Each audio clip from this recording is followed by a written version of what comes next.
Hi, in this tutorial, you will see how you can use your Gemini API key in Gemini CLI.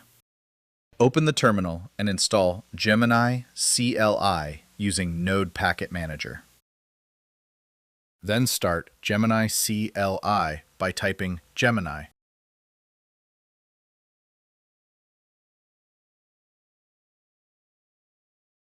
Now you can authenticate your CLI by typing /auth.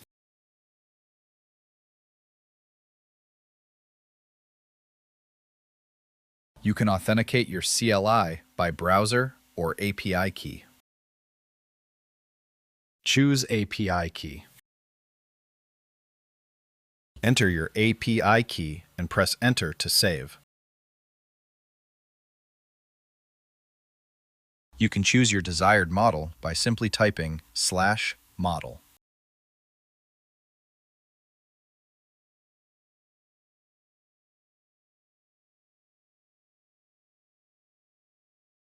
Test it by simple prompt and see that it's working.